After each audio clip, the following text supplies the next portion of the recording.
Bismillahirrahmanirrahim. Assalamualaikum warahmatullahi wabarakatuh. Saya Resti Aryani dari Program Teknik Industri Universitas Teknologi Sumbawa Angkatan 2017. Yang dalam hal ini saya ingin menyampaikan presentasi saya tentang mata kuliah Academic Writing, yaitu sambungan dari mata kuliah metodologi penelitian dari bab 1 hingga bab 3. Adapun di sini judul yang saya angkat yaitu analisis pengaruh harga terhadap keputusan pembelian handphone Android merek Samsung J Series. Studi kasus di toko Mandiri Sale Sumbawa Besar menggunakan metode regresi linier. Adapun latar belakang di sini yaitu pertama sekali, perkembangan dunia terkadang memberikan efek positif bagi kemajuan manusia itu sendiri, terutama pada bidang komunikasi. Nah, jadi dengan adanya perkembangan SDM, perkembangan dunia, jadi di zaman yang modern ini sudah tentu ada kemajuan di berbagai bidang, tidak terkecuali bidang komunikasi. Nah, jadi kita tahu bidang komunikasi tahun-tahun sebelumnya, bahkan tahun-tahun dulu, dibanding dengan sekarang di tahun ini 2020 ini sangat canggih, sangat jauh sekali perbedaannya, baik itu di bidang ekonomi, kemudian terutama bidang komunikasi. Nah, orang kalau dulu-dulu itu pakai handphone biasa, handphone Nokia Center, Nokia X2, N50 apalah sebagainya itu. Nah, jadi dengan perkembangannya zaman, perkembangannya teknologi, ada namanya sekarang itu handphone Android.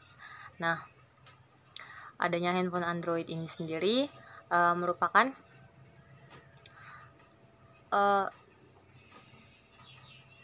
teknologi dunia, teknologi perkembangan dari pemikiran manusia. Nah, salah satunya ini yaitu ada merek telepon genggam atau smartphone, bisa dibilang Samsung. Nah, jadi pembahasan yang saya bahas di sini yaitu Samsung J Series. Nah, dari pengamatan penelitian Samsung Galaxy J Series bisa dikatakan menjadi smartphone Android primadona di kalangan menengah ke bawah masyarakat Kota Sumbawa Besar, karena banyaknya masyarakat yang menggunakan smartphone merek Samsung J Series ini. Karena misalnya dari segi harga, kemudian dari segi kualitas, karena Samsung ini perlu diketahui merupakan entry level hingga sekarang sebagai raja telepon seluler di dunia. Bahkan di Indonesia 8 dari 10 orang konsumen telepon seluler memilih menggunakan produk handphone merek Samsung. Kemudian ada rumusan masalah, tujuan dan manfaat. Rumusan masalah dan tujuannya. Pertama, rumusan masalah. Berdasarkan latar belakang tadi, dapat disimpulkan rumusan masalahnya yaitu bagaimana pengaruh harga terhadap keputusan pembelian handphone Android merek Samsung J Series di toko Mandiri Sale Sumbawa Besar menggunakan metode regresi linier. Kemudian tujuannya sendiri yaitu untuk mengetahui analisis pengaruh harga terhadap keputusan pembelian handphone Android merek Samsung J Series di toko Mandiri Sale Sumbawa Besar. Kemudian di sini ada untuk landasan teorinya. Pertama, ada perilaku konsumen. Perilaku konsumen merupakan studi tentang bagaimana individu, kelompok, dan organisasi memilih, membeli, dan menggunakan bagaimana barang dan jasa atau pengalaman untuk memuaskan kebutuhan dan keinginan mereka. Perilaku pembelian konsumen dipengaruhi oleh faktor budaya, faktor sosial, dan faktor pribadi. Faktor pribadi di sini yang dimaksudkan yaitu peran dan status. Dapat didefinisikan posisi seseorang dalam setiap kelompok di mana ia menjadi seorang anggota berdasarkan peran dan status. Peran terdiri dari kegiatan yang diharapkan dapat dilakukan seseorang. Setiap peran menyandang status. Kemudian dari faktor budaya, Dari faktor budaya sendiri, budaya merupakan determinan dasar keinginan dan perilaku seseorang. Setiap budaya dari beberapa subbudaya yang lebih kecil yang memberikan identifikasi dan sosialisasi yang lebih spesifik untuk anggota mereka. Hampir seluruh kelompok manusia mengalami stratifikasi sosial, seringkali dalam bentuk kelas sosial, divisi yang relatif homogen dan bertahan lama dalam sebuah masyarakat. Kemudian di sini ada faktor sosial tadi. Faktor sosial seperti kelompok referensi, keluarga, serta peran sosial dan status mempengaruhi perilaku pembelian. Kemudian ada keputusan pembelian, merupakan tahap dalam proses pengambilan keputusan pembeli di mana konsumen benar-benar akan membeli. Kemudian ada peran pembelian, dapat dibedakan menjadi 5 peran, yaitu yang pertama pencetus produk atau jasa, yaitu merupakan orang yang pertama kali mengusulkan gagasan untuk membeli produk atau jasa. Kemudian ada pemberi pengaruh, yaitu orang yang pandangan atau sarannya ini mempengaruhi keputusan. Nah, jadi misalnya kita ingin membeli suatu barang, ingin membeli suatu handphone, kita tanya ke orang terdekat atau orang yang lebih berpengalaman di bidang itu dibandingkan kita. Kemudian pengambil keputusan, yaitu orang yang mengambil keputusan mengenai setiap komponen keputusan pembelian, apakah membeli atau tidak membeli. Kemudian ada pembeli, orang yang melakukan pembelian yang sesungguhnya. Kemudian ada pemakai, seseorang yang mengonsumsi atau menggunakan produk atau jasa tertentu. Kemudian di sini ada perilaku pembelian. Perilaku pembelian di sini dibagi atas 4 macam, yaitu pertama perilaku pembeli yang rumit. Perilaku pembelian yang rumit terdiri dari proses 3 langkah. Yang pertama, pembeli mengembangkan keyakinan tentang produk tertentu. Kedua, ia membangun sikap tentang produk tersebut. Dan ketiga, ia membuat pilihan pembelian yang cermat.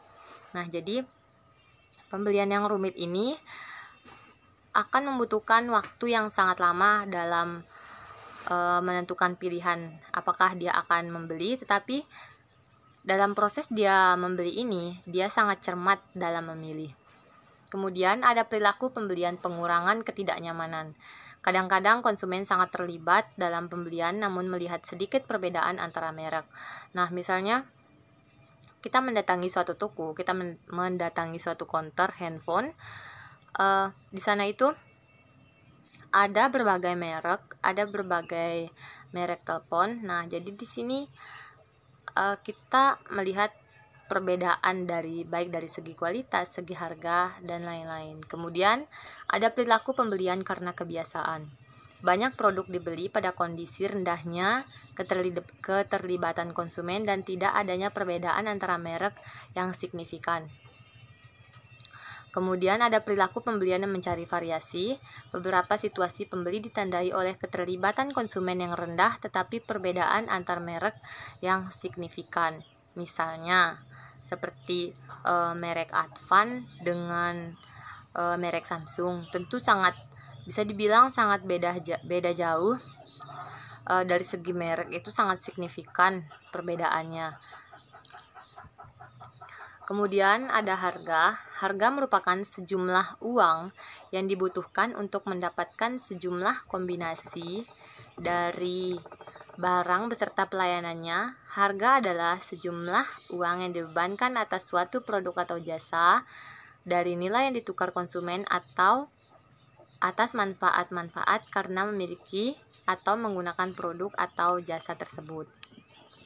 Kemudian di sini ada faktor-faktor internal yang mempengaruhi keputusan penetapan harga. Yang pertama itu ada tujuan pemasaran. Sebelum menetapkan harga, perusahaan seharusnya menentukan strategi apa yang akan dia gunakan untuk produk tersebut. Kemudian ada strategi bauran pemasaran. Perusahaan-perusahaan seringkali menetapkan produk mereka melalui harga dengan mendasarkan keputusan bauran pemasaran lainnya lewat harga yang ingin mereka bebankan. Kemudian, ada pertimbangan organisasi. Manajemen harus memutuskan siapa yang harus menetapkan harga di dalam organisasi tersebut. Nah, ini di bidang perusahaannya sendiri. Kemudian, ada faktor-faktor eksternal yang mempengaruhi keputusan penetapan harga. Pertama, pasar dan pemerintah. Karena biaya menjadi dasar penetapan batas bawah harga, pasar dan permintaan yang pertama itu pasar dan permintaan. Ketika biaya menjadi dasar penetapan batas bawah harga, pasar dan permintaan menjadi dasar penetapan batas atasnya. Nah, yang menjadi batas bawahnya itu adalah biaya, kemudian yang menjadi batas atasnya itu pasar dan permintaan. Kemudian ada biaya, harga, dan penawaran pesaing. Kemudian ada faktor eksternal lainnya yang mempengaruhi keputusan penetapan harga perusahaan adalah biaya dan harga pesaing, serta kemungkinan reaksi pesaing atas tindakan penetapan harga yang dilakukan perusahaan. Nah, jadi di sini apabila perusahaan menetapkan suatu harga yang terlalu tinggi, maka di sini akan ada reaksi dari pesaing-pesaingnya. Kemudian tujuan penetapan harga yaitu yang pertama tujuan berorientasi pada laba, kemudian